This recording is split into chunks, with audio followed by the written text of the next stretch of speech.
Hello friends, this is Reverend Michelle Buheit of the UU Church of Amherst in Williamsville, New York, and welcome to our Sunday morning service on January 9th, 2022. For the remainder of January, we will be meeting virtually in this online space, remembering that even though we are apart, we are indeed together. Today we're beginning our new series of Second Sunday Cinema. Our films will be drawn from those that can be found at the website filmsforaction.org. And they're all documentaries that have to do with social justice, climate justice, and so many of the things that we care about as Unitarian Universalists. I hope that you will take advantage of that website and watch many of the films. There will be an opportunity for us to have some conversation about the film we're seeing today, and an email was sent out to our all-church group earlier this weekend to alert you to that. And so we are gathered, and we begin our time in the way we always do, with lighting the flaming chalice, the symbol of Unitarian Universalism. Our chalice reading comes from the poet Shalane Harkin from her book Let Us Dance, and it's entitled The Candles of Ourselves. We are here to bring forth our light and hold the candles of ourselves to each other. So relax. Those of you who have been pining for coffee on Sunday mornings, the unintended consequence of that is you can have your cup of coffee. Get yourselves comfy. We're going to watch this documentary called Inner Climate Change. It's a little over an hour, so get comfy, and we'll have some conversation later.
Remember, in the morning when the sun rises, she's always yellow.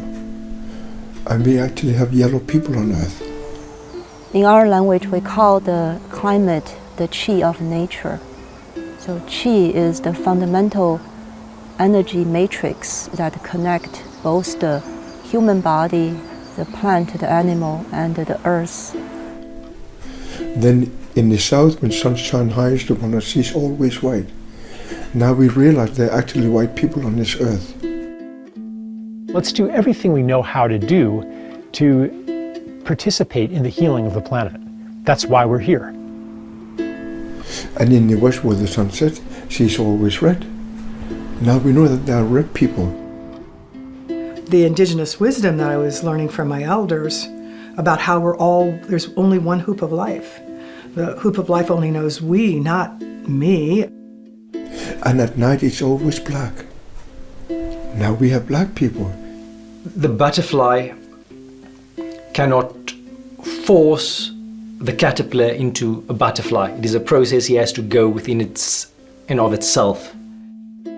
And as you have noticed in your life, there are many levels and layers of realities within every one of us.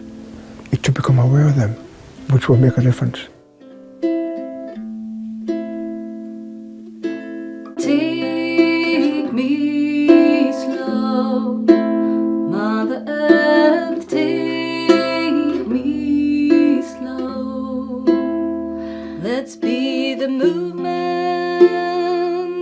compassion in the midst of this man's extinction. Let's be in deepest grief and stubborn optimism.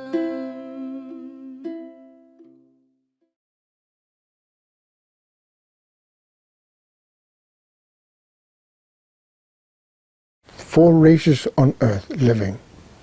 We're going to have to learn to live together. We're going to have to learn to live with each other's belief system and being in balance and joy of one another. That's number one. That's new culture. We know the population is going to go to at least 10 billion. So the challenge is, by the middle of this century, can we live as 10 billion people together in peace and avoid environmental catastrophe?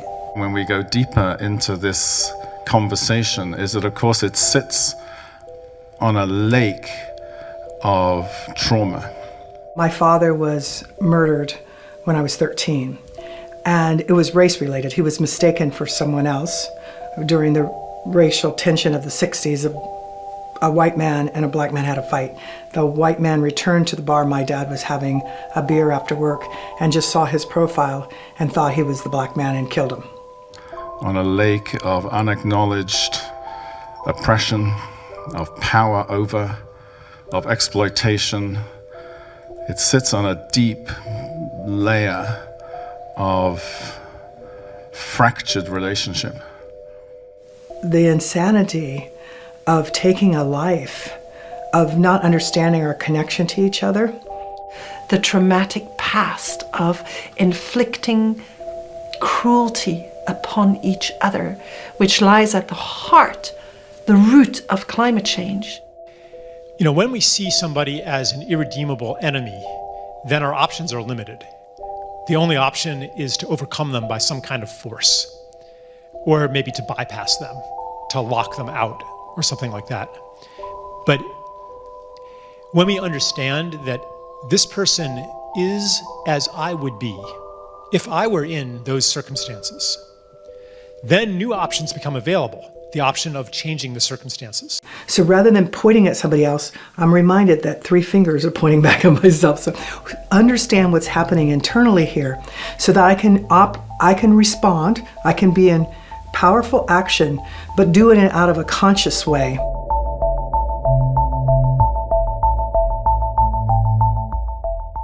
It's not either or, it's both and that we have to learn how to grow, to hold that inside of ourselves and with each other. People that we see doing things that hurt, right? Everyone's focused on Donald Trump and Monsanto, so you could focus on those characters and say, well, that desire to being drunk on power, or in a false way, you know, in a way that's unhealthy, and I think they're addicted to that power. So I can look inside myself and say, where is that in my psyche, and bring some healing there. And actually, I believe that does have an impact to the collective field. The inner climate is much of a science as the outer climate. It's both an art and a science.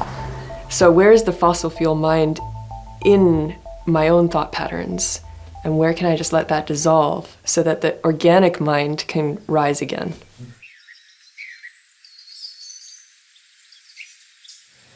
How can I open my heart wide enough and be courageous enough and awake enough to be the hands and the ears and the eyes and the voice of the earth and of life? And I don't think I need an answer that's known by the mind, but I need to remember to keep asking the question and follow where it leads. It was about 15 years ago. I was traveling back to Tibet, and it was along and I saw this river, Yangtze River, which is in Chinese culture we call the mother river, that has nurtured us with her milk.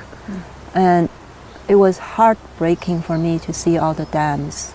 All over the world, dams are being built on rivers that are disrupting the hydrological cycle, that are flooding some places and draining other places of their water.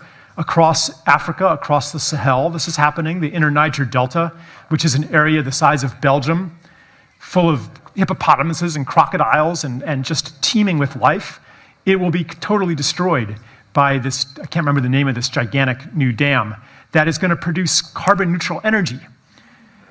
Now, if we really measured everything, if we were able to measure the entire contribution of all of those ecosystems that are going to die, then maybe it wouldn't actually be carbon neutral after all.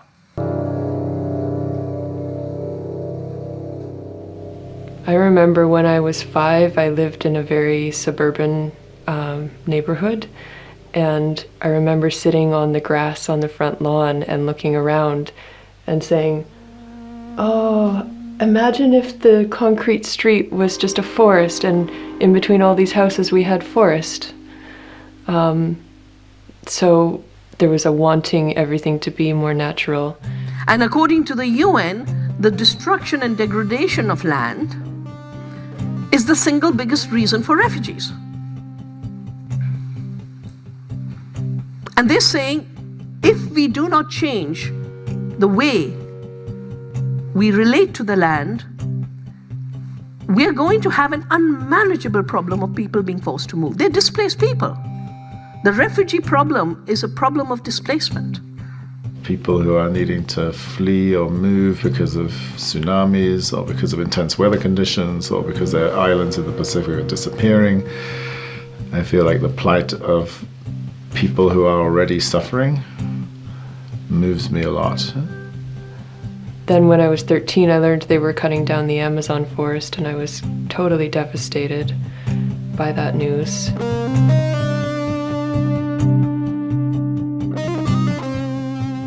The lungs of Mother Earth, I've been to only one of them in Amazonia. That's one of the lungs of Mother Earth.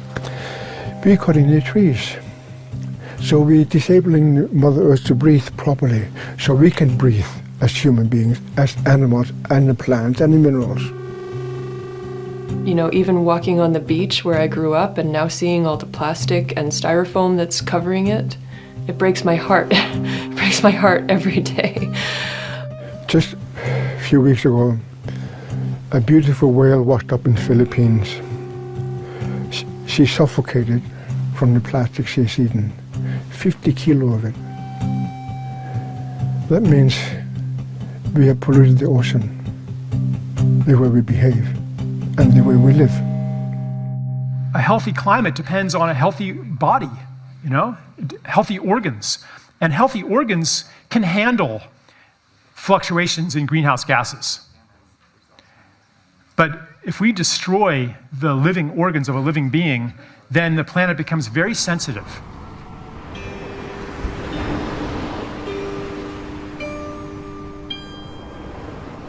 And our whole mind was shifted to a mechanical paradigm, to a mechanical way of viewing the world, and a mechanical way that had to get rid of a consciousness.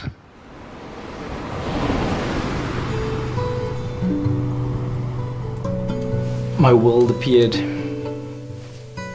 quite successful and quite normal, and but meanwhile within I had this growing sense of dissatisfaction and something is amiss, and at that stage, having not known anything about spirituality yet, made me seem if I'm even imagining it or going crazy, because I've got no reason to be dissatisfied or unhappy in any way. You know, got married, had kids, was a breadwinner, kept taking care of other people and never taking care of myself, really. And at the same time being very frustrated about that and just going on like this for years. Being happy as well some of the time, but, you know, just running myself down, really, literally. we're caught up in these superficial things that give us identity or value us according to some matrix. So we turn our identity to those things, materials, titles, status. We are not meant to be cogs in an industrial and money machine. We have a deeper meaning. We're not cogs in a machine. But for the very young people who are in this room, they get it. And I always related my process that I went through that of a butterfly, going from the caterpillar to the cocoon and melting in transformation, and then re-emerging as this butterfly. And once I stopped and I went to lie down, my body said, this is what I've been telling you for years that you need to do. You're going to be crazy if you think I'm going to let you move again anytime soon. So by then I had some quite severe neurological damage. For about 11 months after that, I could hardly talk. I went from speaking 4 languages every day to not being able to have a conversation in even one of them. Caterpillars are quite destructive in a sense. You know, ask any vegetable grower, they would say, like, you would come there, they would just chomp through everything, and you could see they've left a mess or their mark, and they basically decimated your crops, your cabbages, whatever. When I was growing up, 4% of India had cars. We still have 4% or a little more that has cars. But my landlord in Delhi has 5 cars. Instead of being so focused and in the caterpillar world, and what the caterpillars are doing is to celebrate my new wings.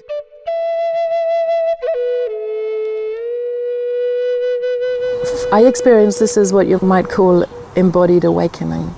And that's not about the degree of awakening or anything, but it's about the consciousness aspect being integral to how life can be different from what we're doing now. So reclaiming our consciousness is also reclaiming the potential of our creativity, reclaiming the potential of us being partners with the earth, not her masters.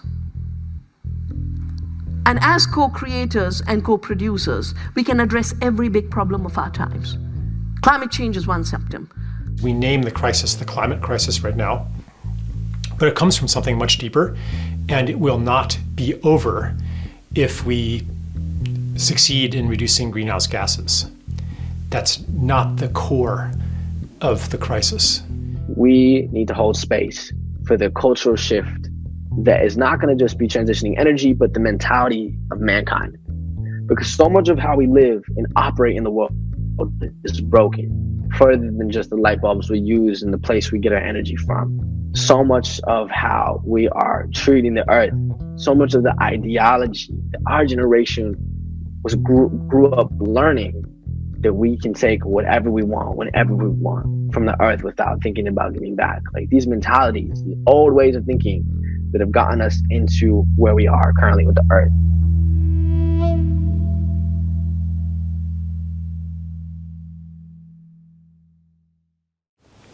What have we done wrong? We forgot to do the ceremony, to celebrate life. Instead, we raped the earth. So we caused the climate change.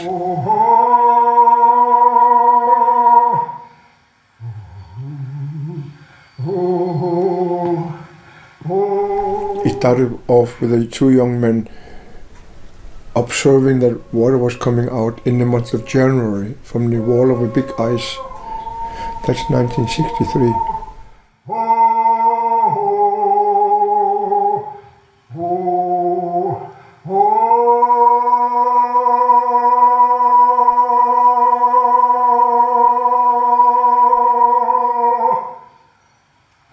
In 1978, in August, I gave a talk in the United Nations on environmental conference, and I told him about that the big ice is melting. I got a standing ovation now. So I was very proud to standing ovation. So I ran home to Greenland, and my mom and dad invited all these beautiful, beautiful elders. My father stopped me in mid-sentence as I'm telling the elders, and he said, did he hear you?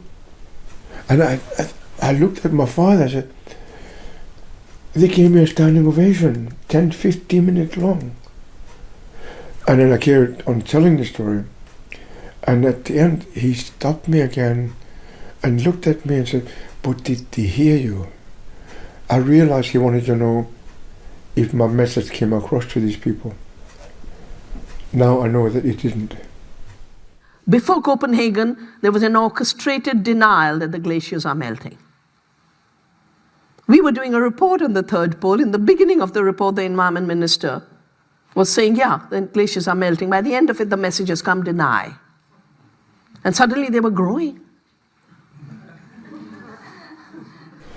Now I have spoken in 71 countries about climate change.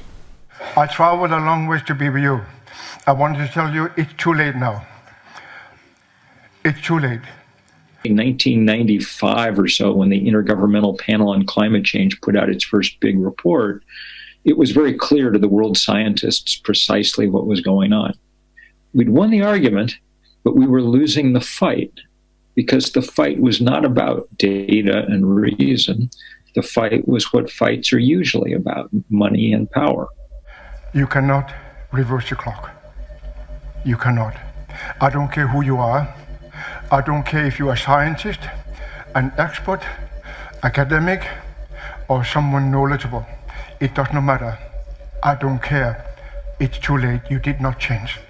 It is literally business as usual that is doing us in. It's just all of us getting up every day and doing the same things we did the day before and continuing down the same path. I depended on you that you heard the message. I depended on you that you heard the message. Now, IPCC is saying 12 years from now, if we don't change, it'll be inevitable to collapse. And it is your fault. And it is your fault. And it is your fault. Porque com as contaminações que vocês estão jogando, Because with the pollution that you're doing, tem destruído as nossas vidas. it has been destroying our lives. Então, isso é uma responsabilidade de todos nós. So this is a responsibility from all of us. Nós não estamos aqui para encontrar um culpado, No, we're not here to find a guilty person apontar a culpa de ninguém, or to point out guilt, para julgar ninguém. to judge anyone. Mas nós estamos aqui para assumir compromissos. But we are here to assume commitment. Why did you not listen to the indigenous world who told you over and over and over and over that you need to do something different? Why didn't you do that? The failure of our civilization should teach us that we actually don't know. It should bring us to a point of humility.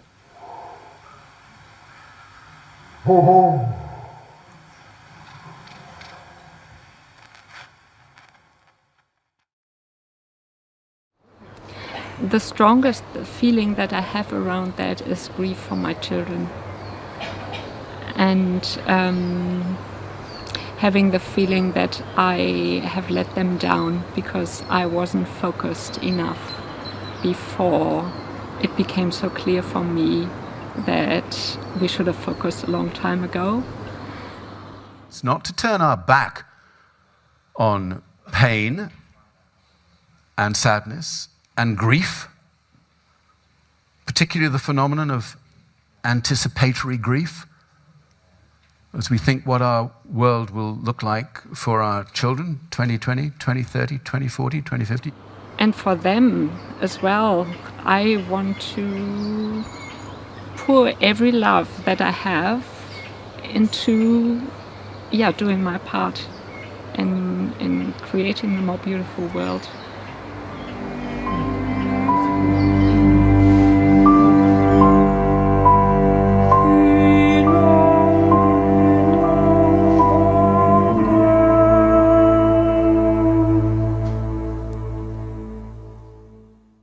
I just needed to come up and say this because it's just burning inside of me that I respect every single person in this room. But right now I feel like it's the youth's time. I want you to panic because as someone who has had their house burned down around them, it is terrifying and horrible to be in that situation. The ones who have come here, we're hopeful. We decided to do something, but there's a lot of us around the world who are not hopeful. There's a lot of good reasons that we're not hopeful. None of them cared. None of them were like, there was a couple people, but it was just such a level of like, oh yeah, well, it's gonna die anyway, so I might as well just, do drugs and alcohol and enjoy it while it lasts kind of thing. And it was just like, it hurt so much. And they look at their parents who are just burning petrol and just burning and doing fossil fuels and oil and gas, and it's just painful to watch them enter a life. They're following their parents' footsteps. Everyone's perfectly aware that it's coming, that climate change is an issue, but no one really cares about it. None of the adults in my life care about it. We drive a big SUV. Please just listen to what we're saying. Don't just have us talk just to say, oh yeah, I talk to youth. I just listen to them, They've given me so much hope. We're a lot more than that. We're looking at this from an entirely different perspective, saying, what can we do differently? We don't need to debate about what's important. We already know. We can't, spend millions of dollars lobbying anymore. We don't have time for that. I guess what I'm asking is if anyone has an experience of being a leader, doing what's hard, going against the flow because they care, and what gives them the strength to do that. We need you to be hopeful so we can grow up with an example of someone who's hopeful.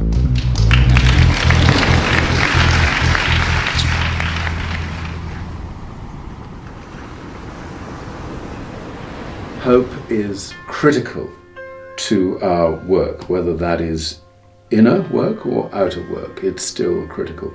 To keep hope alive, which I feel like a lot of hopelessness is occurring, and that's, I think, really people have forgotten how to dream, because dreams allow you to go beyond the facts. Here's the facts against this, facts against that. No, dreams allow you to see further, the possibility. And then once we put those in us, those dreams in our spirit, it pulls us towards that. So it towards us toward that positive action. But if you want to be hopeful in this world, you've got to work for it all the time, because if we're not working flat out to do what needs to be done over the next 10, 15, 20 years, whatever it is, then, sorry to put this bluntly, nobody's entitled to hope at all. Because unless we're that committed doing that kind of work, inside ourselves and outside, then the prospects are not good. The part that says hope is necessary, hope is important, hope is what young people are asking for from us, and then a part that feels hopeless. Both, I dance with both.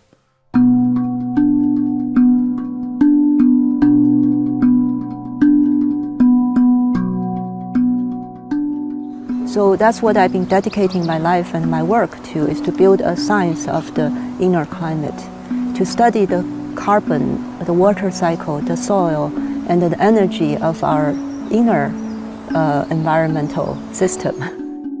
When you ask where is the deforestation inside of me, I think that is the part of me that in the past allowed myself to feel like I had to conform to what society expected of me. Put on makeup, look fake, look plastic.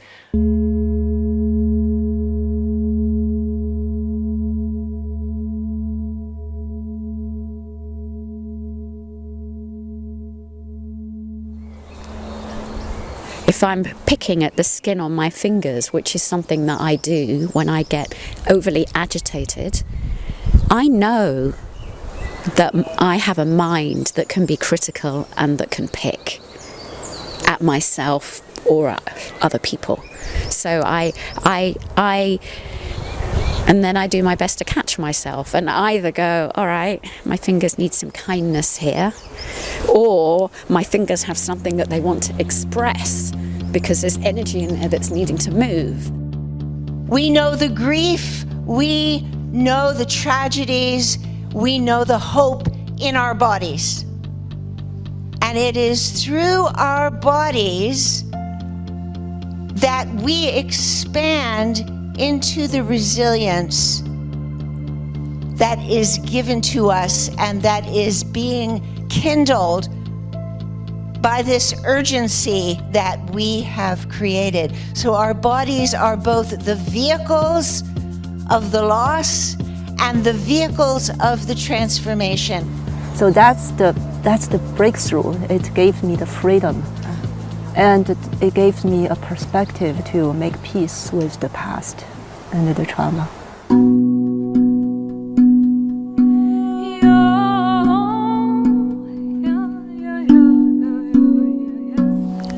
What happened after this physical breakdown, let's say, was that I faced spirituality and I said, well, show me what you got. And I really went into the spiritual connection with the earth in a whole lot of different ways. And I reached a point where all I experienced was just this huge big wave of one love of everything, which I surfed for like 4 or 5 months, just that oneness sensation. The blessing of the trauma is that when the unifying experience occurs within the human body, because it's holistic, it's not just something you experience in your heart or you just experience in your brain. I experience it, and I think everyone experiences, throughout the cellular matrix of the unified field of the human body. During that time, I couldn't even remember what it felt like to feel fear or pain or anger. And I couldn't imagine ever feeling anything like that again. It was quite mind-blowing. It was completely different from my life before. And that has remained really important for navigating the love of the earth and the pain of what goes on. When that happens, when I feel connected, because I'm coming from such enormous disconnection, it is absolutely a moment, or sometimes a longer period, of exaltation. And that is when I am not only aware of the unified field, I am the unified field.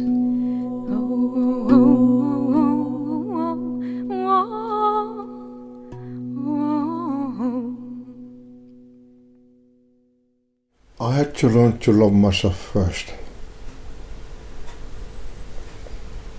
If I don't love myself, it's impossible to love other people.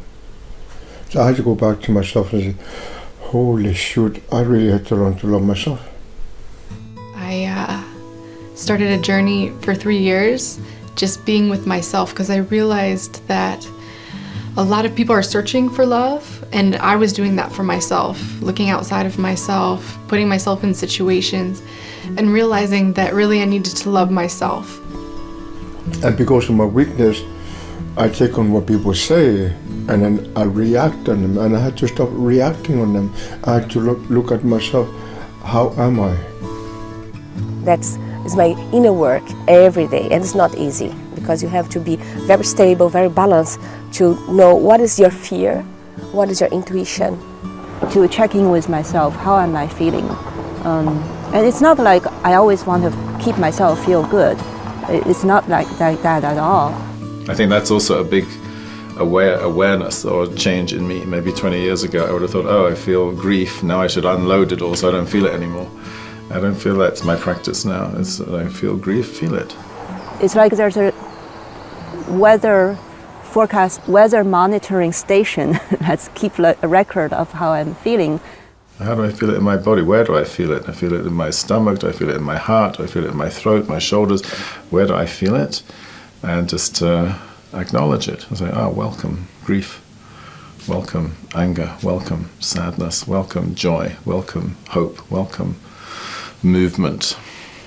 It's not easy, it's not comfortable, but it's also a relief to make space for those feelings and to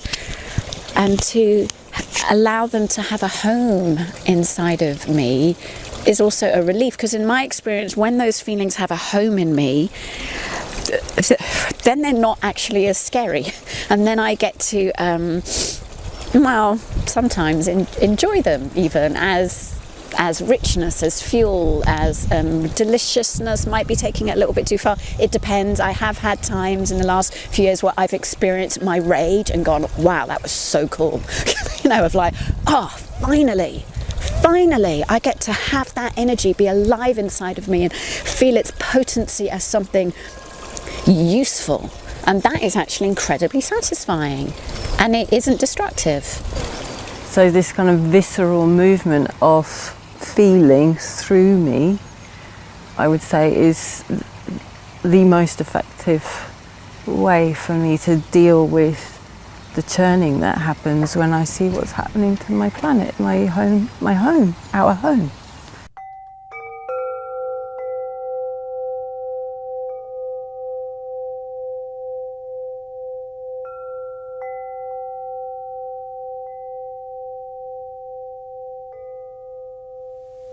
One practice that I've adopted recently is to maintain an altar and touch in with it every day as a way to be anchored to a different reality. In my silence, in the meditations, I consciously connect up to wisdom that goes beyond my small personality and my small brain intelligence. I call on it. And I find that I am supported. I'm not so focused on finding out what that intelligence is that goes beyond my intelligence. I'm more focused on connecting to it. And I find that whenever I do that, and I go beyond my personality and mind intelligence, I have insights that surprise me. I received climate change and consciousness in complete guidance. Every component of it was delivered in about 15 minutes, maybe less. So I meditate an hour a day, at least. And I often wake up at night and I meditate more. But that helps me notice where I have contracted. It helps me to digest what is happening during the day. I love being alone in the land. The moment I have a chance, I'll be in my tent and just stay there. I would take walks, I would chant, and I would remember people I need to remember. And then the animal world comes to me, and it is so stunningly beautiful. I talk to the animals like I'm talking to you. And it's so interesting, the intellect and capacity for animals to listen to you. And they talk back. I received an amazing message from the blackbird. And it was sitting up in a tree above my head and singing its heart out in the most beautiful song. And I thought, my goodness, he's singing from pure love. And that's what we all need. And he gave me this message. Sing your heart out like me, for it can open the hearts of others and heal them. Never hide your gift, but give it as a gift to others. When you listen and absorb all around you, you are never alone, for you feel the oneness, the connection to all that is.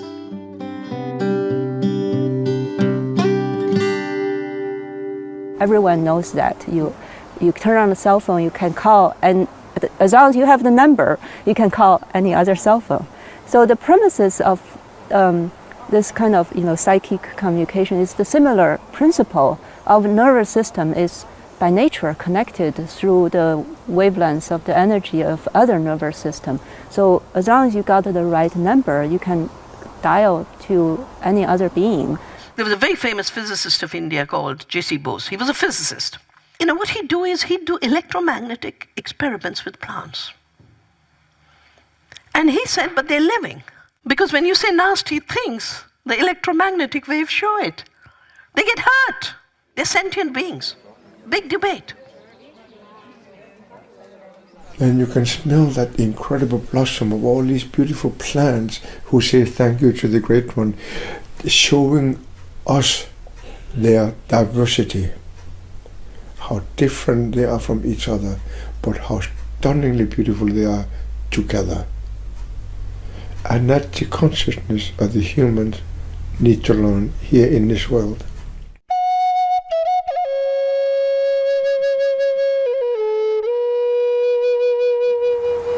The mountain and the river, I felt it was always talking to me. But because China has imported scientific materialism at the time I was born, there's no way for me to make sense of that experience. There's no way for me to talk about it. Today it's very strange for some people when people talk to the mountains. The Big Father today in the morning was saying they were talking to the ice, so then you talk to the trees. When you harvest, you just don't go and grab. You speak to the tree, get permission to take from the berries, but knowing not all must be harvested. The birds must get something, the other, maybe the lizards must get something, and then you leave over some. So you would not harvest everything, and you'd also bow down and give thanks when you harvest. So that was how it was done.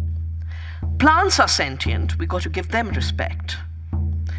Animals are sentient, we got to give them respect. But not only is all life sentient, but all life is interconnected, and partnership in a non-violent production system is the only way to get out of the fossil fuel age and the climate trap. Other beings can be our allies, not because they're going to help us win against the military-industrial complex, but because we're tapping into another world of cause and effect. There's some other things at work that I do not know from my senses. Maybe not even know for intuition, but trusting that great mystery, that there are other beings and things that are a part of what's going on. It's not just, at this point and this point, there's so much.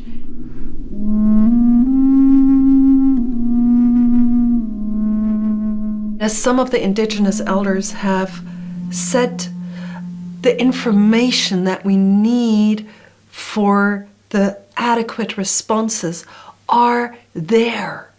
They're in the air, they're in the information that floods around us. We just need to start trusting and listening.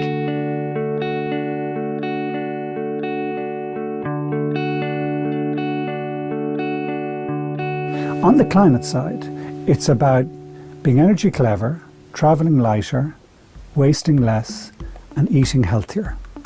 None of them are bad for us. It's all good. It's all for the good. We have the technologies, we have the finance. It's on the wrong side of the river, but we have it. We know what the policies are. We know, what we need to do. We have to actually be able to change our mindset. This is all about our mindset. 100% renewable electricity all over the world by 2030, just by 2030, is completely doable. Ain't going to be nuclear, ain't going to be gas, ain't going to be oil, it's going to be renewables. It's for certain. There's no doubt about it now. And it's not just the price of the renewables, it's the price of the storage. It's the capability of the distribution system, these new HVDC wires, so you can ship power over a long distance. We know that two things are true. Number one, the path toward 1.5 is the only path that we can take if we want to be true to our moral compass. We particularly have the challenge to actually give up the material consumption but maintain our real wealth.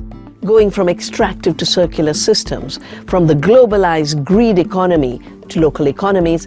Number two, the path to 1.5 is the only path that we can take if we want to increase economic stability and, in fact, profitability and economic growth. Ecology is the science of the earth, economy is the management of the earth.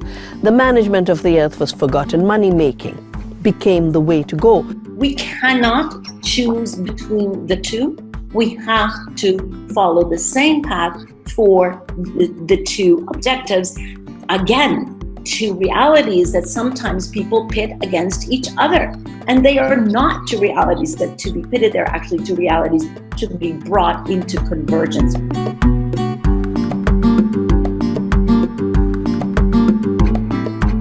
Protect any ecosystem that is still intact.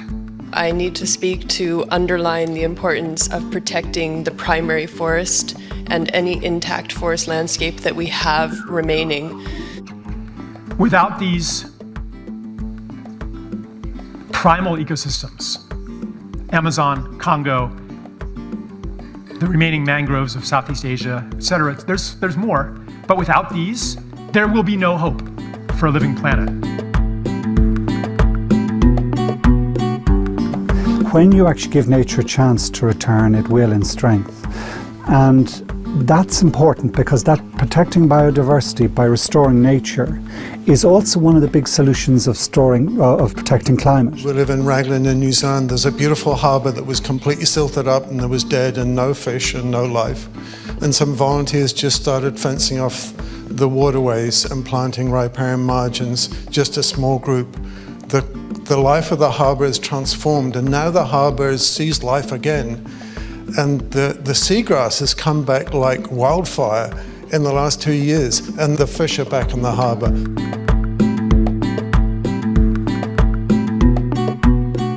Just shifting the way you eat. Eating well, eating with a small ecological footprint, eating fresh, eating organic can be the biggest contribution to addressing climate change. Leave behind the stuff that the caterpillars are eating. Leave behind factory farmed animals. Leave behind food that has been grown in a way that is destroying the earth, that has been grown with pesticide, that is coming from a faceless place. Through a changed food and agriculture system that doesn't contribute to greenhouse gases, we can address climate instability. The scientific evidence is there, and it can begin with your eating. The climate crisis is the umbrella that is touching and connecting everything we care about, whether that's biodiversity or oceans or forestation or animal rights or gender equality or racial equality or global relations and peace. Like anything that you care about, climate change is the umbrella that is going to determine and put strain on any issue that we are thinking about. Climate change is the defining issue of our time.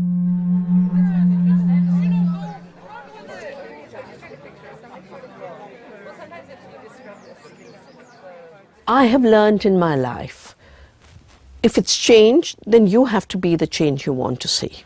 Then you don't look at the powerful who've brought us into this devastation and say, please, mister, will you stop the destruction and bring change? We've got to make them redundant to the future. Young people rise and teach these old people like me how to take care of the earth. I've had a lot of conversations about when is something activism and when isn't it. Specifically within the environment of when I was in Calais in the refugee camp in the jungle, and probably 90% of the young people working, volunteering in the camp, if you called them an activist, they'd get probably offended or really pissed off. Now, I'm really not interested in this argument and this fight about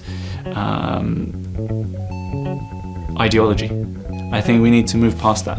I think we need to work with practical challenges that are in front of us.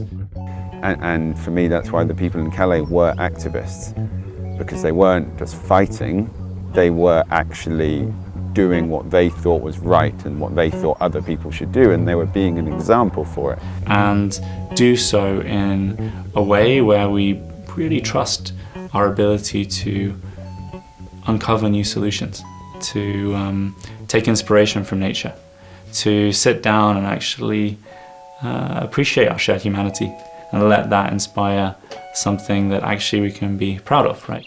It's the difference between like a freedom fighter or someone who's rebelling. Yeah, I'm super not interested in acting as a reaction to what I experienced. So I think part of the path is to really look, this is what's really happening. Can I really see that fully and feel it fully? And then can I create the inner conditions, the spaciousness, to listen deeply enough to know that this is now my step. And maybe my step is to be an artist. Maybe my step is to do a dance piece. Maybe my step is to go to the streets of London and stand and stick myself to a London bus. But I need to know what is my calling at this moment, and then to play that part fully. I have full respect for activists, and I want to empower them. But I want to empower them to help them to dial to that precise, aligned action, so that they generate inner sustainability. Very often, people who feel, I've got the miracle condition. Now I'm going to hit you on the head and force you to think like me and be like me. It's violent. It is this kind of breaking of the pattern of harm, refusing to be complicit with it and saying, I'm not going to live my life like that. And that's absolutely critical here. It's not about complaining about what's happening now. It's about creating something else.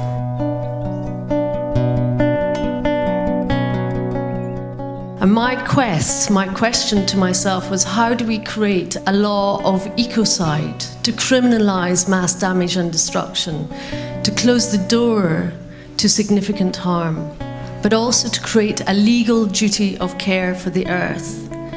And this is about recognizing and upholding the earth's right to life. And when I say earth, I mean all living beings, human and non-human beings. You can sort of go away and manifest something and try to forget about the mainstream, or you can interact and try to turn the mainstream that way, which is the more activist perspective. And this is where something like the Extinction Rebellion really comes into play. Here in the UK and now internationally, where people are actually willing to actually create roadblocks and the like to draw attention to the fact that the government is failing in its responsibility to protect humanity against possibly the world's largest ever crisis. Extinction Rebellion is important. It's basically saying we will shape our ways. Well, I think we should respond now with the public movement, adults joining with younger people in a similar sort of strike, as a way of expanding that out, as a way of echoing it and making it louder and bigger. And we need to do it because we need to change everything quickly. And it'll take that scale of a complete revolution. It's a revolution for evolution. It's an evolutionary leap, and it's peaceful. I think that's why Extinction Rebellion's worked, because what they're singing there is all you need is love. It doesn't matter if Extinction Rebellion disappears at the end of this year. It'll come again. That's the point of the genie being out of the bottle. There is no going back now, literally no going back on the presence of truth in our lives. Choosing to actually live in the way I want to see the world remaining flourishing, rather than saying, oh, I wish it was like that, but sadly I'm not living it. Because if I'm not living it, then I'm not contributing to it. In fact, if anything, I'm complicit in its demise.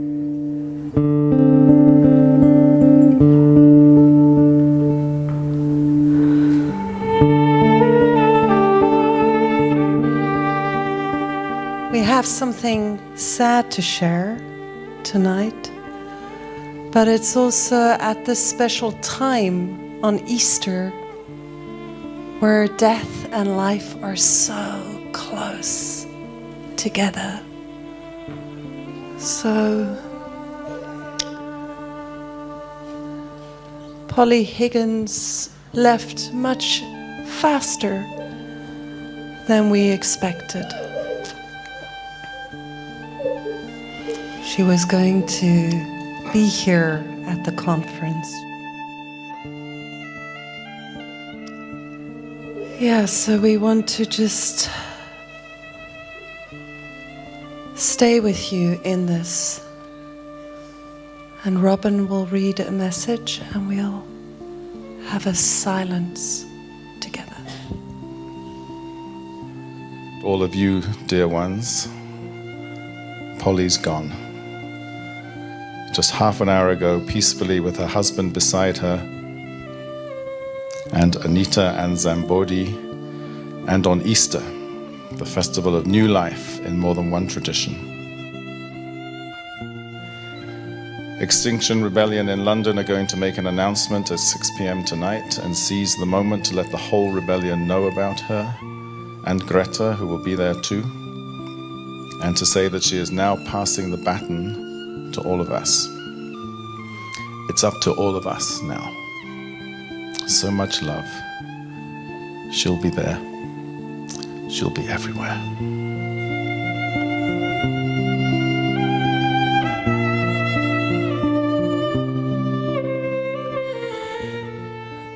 Polly stood in a place that has no name. That place that I call the gap.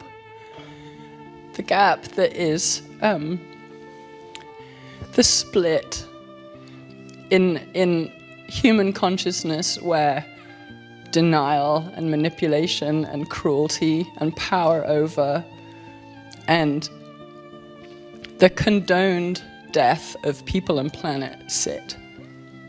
That place that is just so friggin' painful to acknowledge in ourselves. I've never known anybody for whom the word indomitable was more appropriate. Honestly, you just couldn't believe it. In the early discussions about the work she was doing with Ecocide, you'd say, wait a minute, these are the different stages you've got to go through. That's nearly impossible, that's impossible, that's impossible. And she'd sort of say, yeah, but we can do this, we can do that, we can do the other. Literally every stage. So that courage, that indomitability took her through that. And then the other thing, and I do hope a lot of people will remember this, boy, did she know how to have good fun. And maybe this is a bit irreverent the day after she died, but she loved good whiskey. And that's pretty special.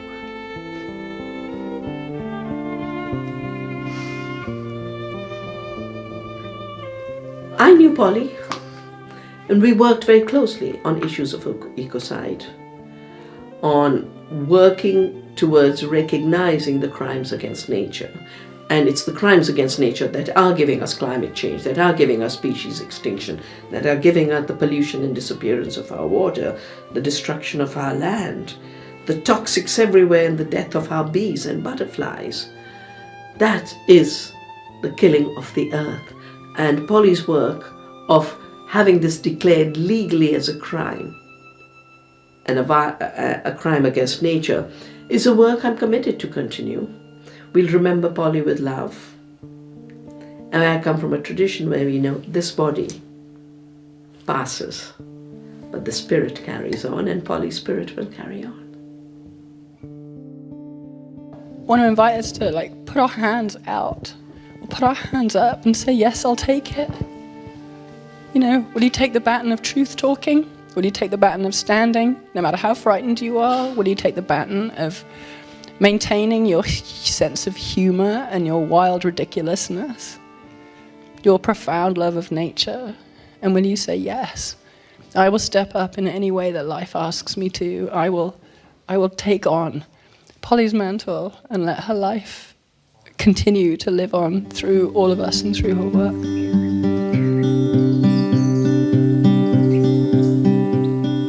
I am going to pollinate for Polly in every way I can. I will stand in the gap, whatever that means for me, and I know that that means that I am going to do my own healing work. I'm going to heal the inner patriarchy in me rather than projecting it out there.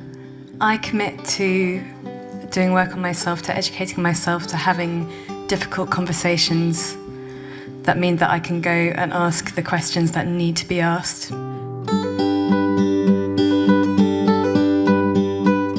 When I go home now, my awareness, I'm going to be very conscious about how I can train my farmers to be conscious of climate change. How can we contribute in our own little way to reduce the CO2 emission rather than we wait for Paris meeting?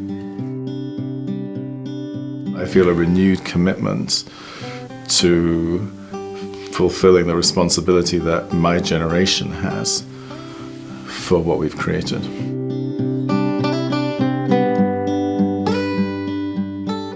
To me, the most underutilized resource we have on this planet is our good intentions as citizens, our willingness to make a difference, and our capacity to make a difference. When I go home, I'm going to go and talk to the city council. I'm going to take the open mic time and talk to the city council about everything I heard here. And I'm going to make an appointment with the mayor of my city. And if I don't get one, I'm going to sit on the steps of City Hall with my activist friends, and we're going to sit there until they give us a meeting, because we have to stand up. We need to bring it back home. Like, it's a planetary emergency, but we won't address it unless it's relevant for every single person. This week I had the privilege of being engaged in a very raw conversation with someone who I hold a very diametrically opposing view. And at the end of the conversation, we still disagree with each other, but we love each other more. And my commitment is, how can I bring this energy of I disagree with you, but I love you into the world?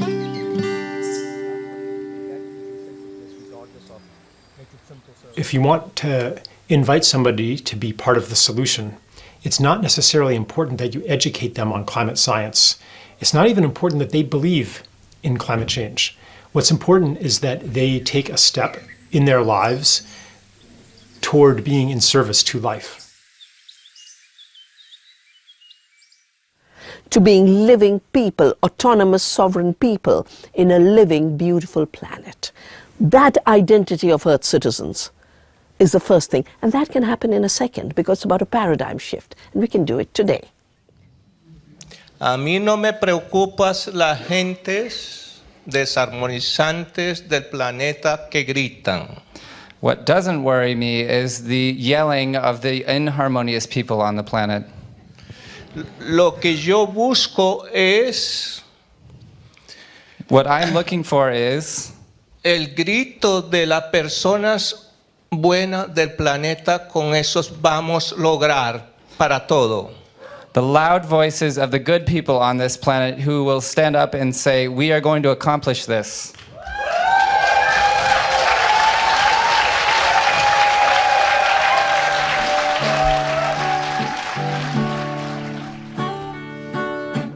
Minha floresta pede paz.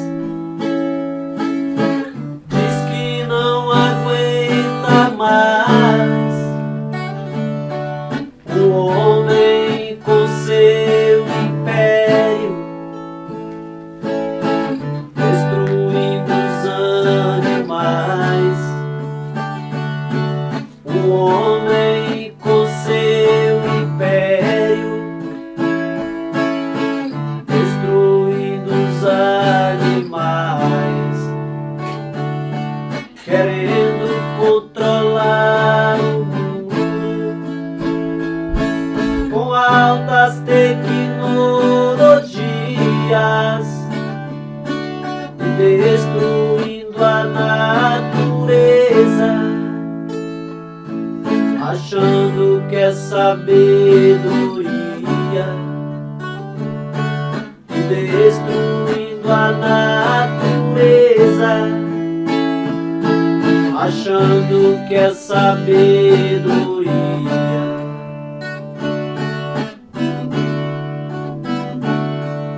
O ar está contaminado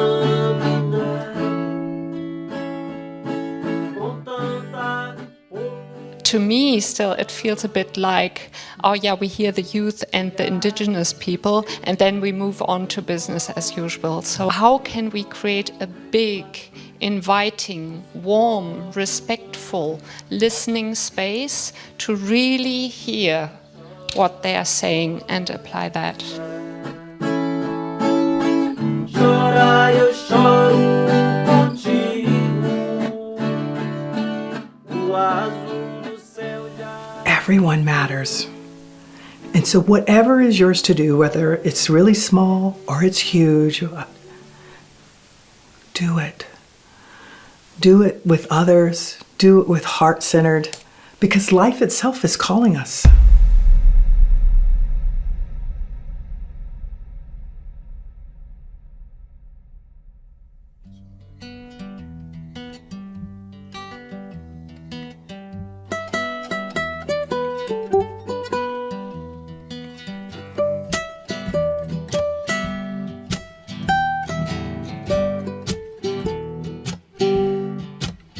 I said, all you shareholders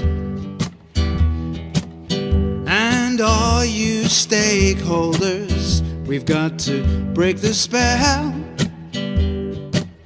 of the multinational, because we breathe the same air. Oh, it's everywhere. Oh yes, we breathe the same air. The dinosaurs before us, oh, they breathe it too. Hitler and a Jesus and the Buddha too. Oh, we breathe the same air. Oh yes, we breathe the same air.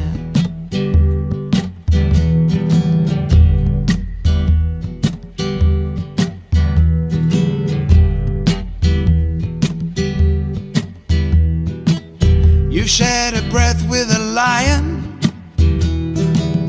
You shared a breath with a worm. You shared a breath with everything that there is. So, Mama, please tell me. And, Papa, please tell me why we find it so hard to share just about everything else. Let's make it easy to share, just like a breathing the air. Let's make it easy to share, just like a breathing, breathing, oh, breathing the air.